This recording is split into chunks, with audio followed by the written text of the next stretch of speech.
Hello everybody and welcome back. My name is Necroxis and my game is lagging, so you know what that means. We are on the 5.4 PTR. It is finally up. There's not much I can show you, but there is two major things at the moment that I can, or there are two major things at the moment that I can. The first is the Vale of the Eternal Blossoms is utterly fucking devastated. I'll show you. Let's go take a look, shall we? Here we go. As you can see, the water here is gone. Just as a spoiler alert, the water everywhere has been completely drained.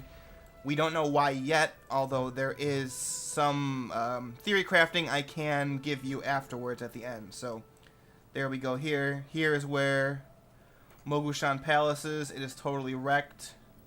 The entrance to the raid is actually down here now. Or the dungeon is down here. See, in the little...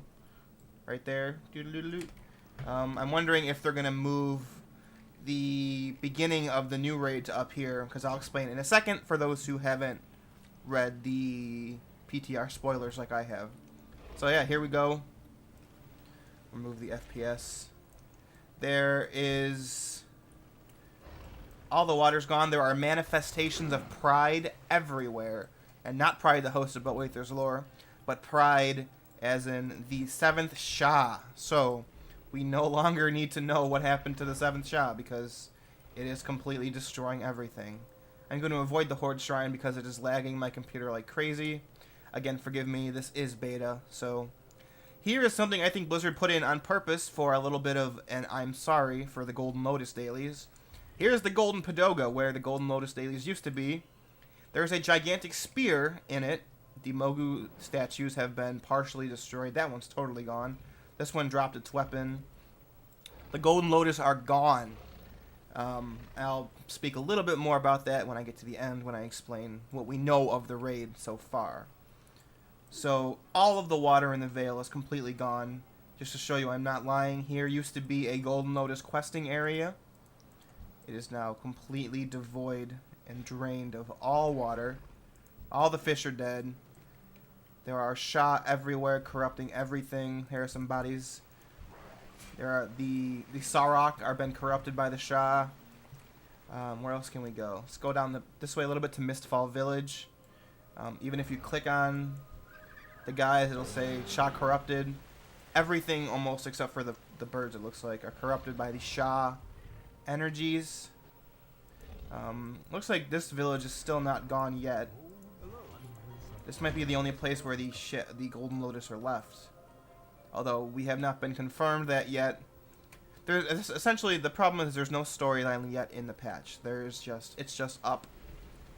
So there's not much we could do. I think that's like the dead spirit of that one thing we used to have. What is this? Shadow Master Sadao. Was he always here? I think he was. They haven't removed him yet, I guess, from the old dailies. Let's go up here. You can see the falls are completely devoid of everything and anything. Oh no, I guess that thing is still here, but... there's Major Nanners, the rare. So, yeah, the Vale is utterly fucking destroyed. We don't know what happened yet. We just know that the waters are all gone. And that the Shah of Pride is released. And let me just go check Gulai Halls, and then I will explain to you some of the raid fights from the dungeon journal that's in the game already. Man, this is just disaster. I guess this is all that's left of the water. The biggest problem is, for those who don't know, is that the waters of the Vale of the Eternal Blossoms are basically not... I don't know if they ever said they are as powerful or nearly as powerful as those from the Well of Eternity. For those of you who didn't know, you can actually go watch one of my older videos about this. The waters are actually what made Murlocs in Pandaria evolve into Jinyu. So the waters have a supreme amount of power. The waters are very, very powerful. Excuse me, I can't speak because I am loring out. I am lore nerding it out. So basically, that's all we know. But we can make an educated guess on where those waters all went, because we have the dungeon journal for the raid. Siege of Orgrimmar. And I'm gonna guess this is where they all went. The first boss of the Siege of Orgrimmar is Immersius, which is the Tears of the Vale. And here's the model. It seems to be, from what we can gather from data mining and from the dungeon journal, it is what is left of the waters of the Eternal Vale, or of the Vale of the Eternal... God, I can't speak. Of the Vale of the Eternal Blossoms is what's left, and they have been corrupted by the Shah of Pride. And it actually is a boss. It is the first boss in the raid. Actually, the Siege of Orgrimmar raid, the first 4 bosses are not actually in Orgrimmar. The first 4 bosses are somewhere here in the Vale, because after we fight Immersius, and it seems like we're not going to kill it, we're just going to cleanse its spirit. Once it gets to 1%, oh no, when it gets to 0 health, it becomes, wait, let's see.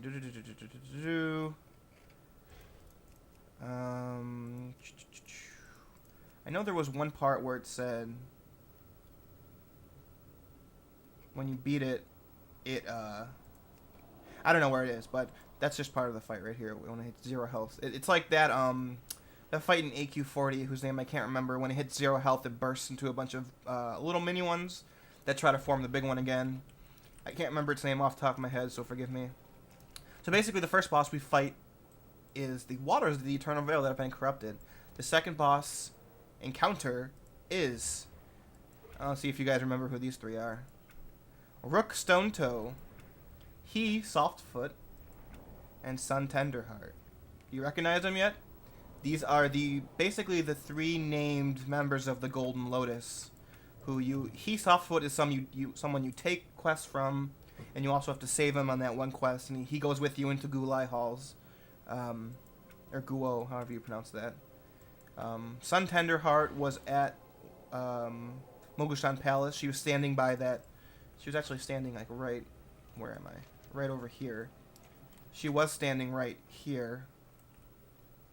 Like right down here before this thing. If I had to guess, this is where the Shah of Pride was, or it burst forth from.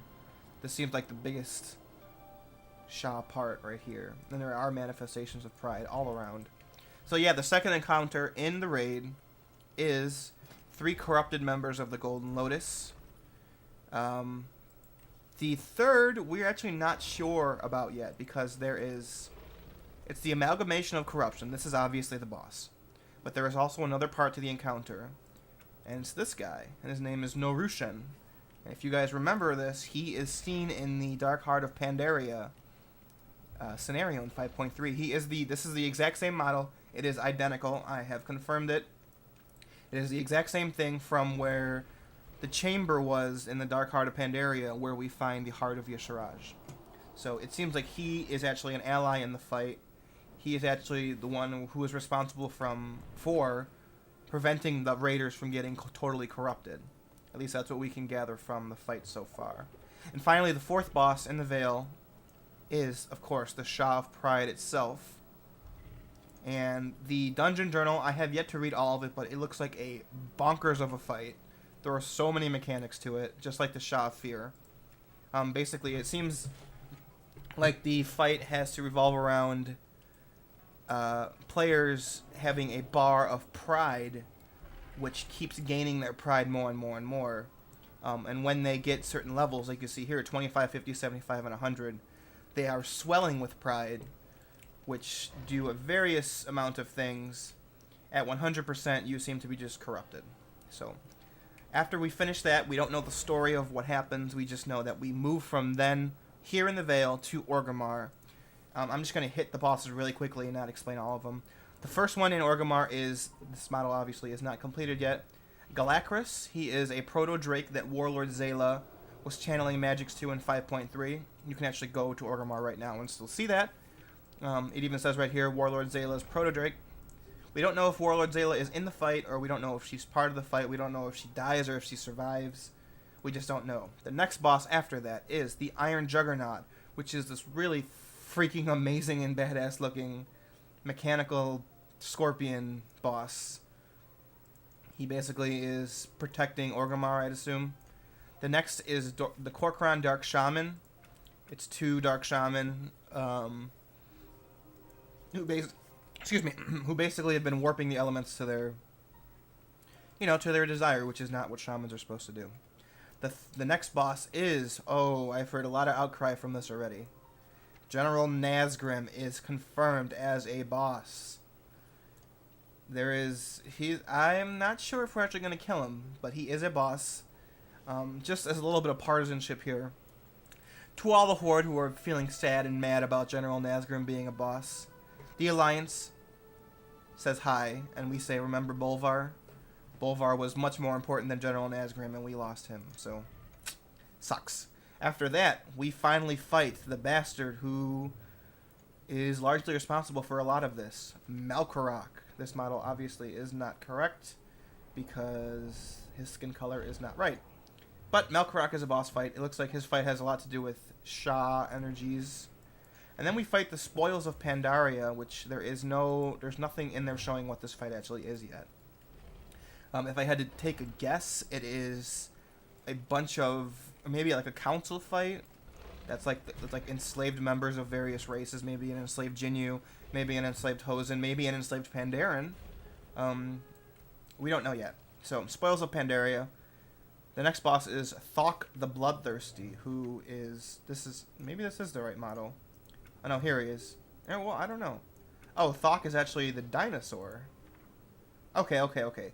He's the dinosaur, and he is being... Oh, here we go. Part of this fight has prisoners. We have what? A group of Sorok who help out, and we have a Jinyu who helps out, and then we have, I guess this is a Hosen? A Hosen who helps out. So this fight actually seems pretty interesting. I can't wait to learn more about it. But it is a dinosaur ridden by a Corcoran jailer. After that, Siege Crafter Black Fuse. He is a goblin, and he is in a shredder or some kind of shredder, and there are a bunch of shredders in the fight. That's all we know so far. I could read off the abilities, but that's basically what we know. Next is my personal favorite part of this boss fight, and the most left field boss. The Paragons of the Claxi are actually a boss. They are the penultimate fight in the raid, actually. We actually are fighting all of the Paragons at once. It's all the different ones. You have leveled with them, you've helped them, they helped you, and now we're going to fight them and kill them. And we don't know why, but my personal guess is that the Heart of Ysuraj, which is confirmed to have a model and is confirmed to be in Orgrimmar, is obviously the heart of the Claxi's dead old god. The one they worship, the one they love. The one that they have willingly told us they will turn on us to support if it comes back. That's my prediction. The Claxi have invaded Orgrimmar during all the chaos, trying to get the heart back.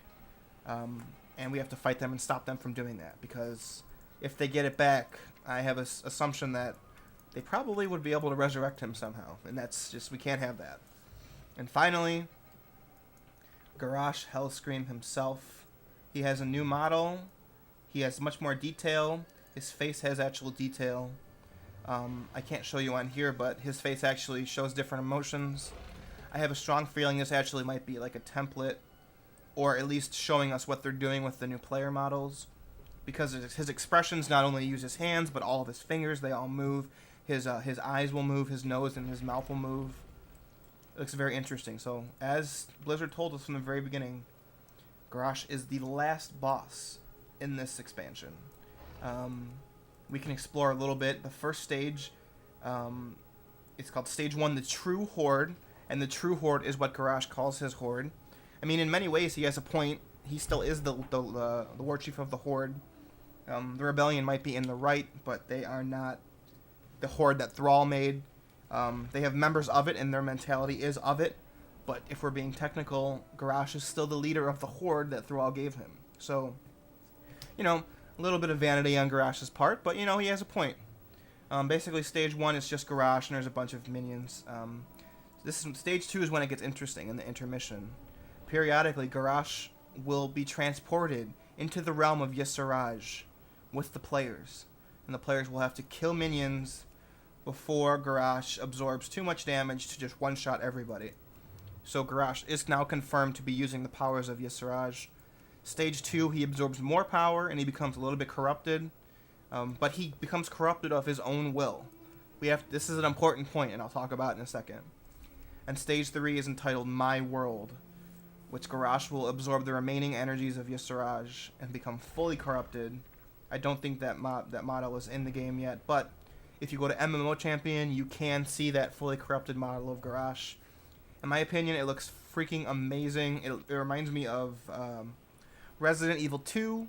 What was his name? I can't remember. William Birkin, when he was corrupted by the T-virus, and he had that eye on his shoulder. There's an eye right there, just like on Garrosh. And this is the title of this is very interesting and telling. It's called My World. If I had to guess, and I think this is a educated and a logical guess, Garrosh willingly takes the powers of Y'Sraj into himself. And he does become corrupted, but it is a self-corruption. He willingly corrupted himself. That is the key difference between someone like him and Deathwing, who was corrupted on a slow process over many thousands of years. Blizzard still has not broken their promise, in my opinion. Many people are complaining that, Garrosh is still going to be corrupted. Yes, but he does it of his own accord. He does not do it because of an outside force. That's it for this video. I just wanted to show you the Vale and talk about the bosses. The next video is probably going to be just an exploration of Orgrimmar and Razor Hill, which also have been updated more. And I will show you that when I get my Horde character actually transferred back onto the PTR. So, thanks guys, my name has been Necroxis, and I hope you've enjoyed this look at the 5.4 PTR and all of its lore goodness. When I actually include the stories and stuff, I will be bringing that to you as well. But there is always more Warcraft lore to explore, and I hope you guys do that with me because I am super excited for this patch. Alright guys, farewell.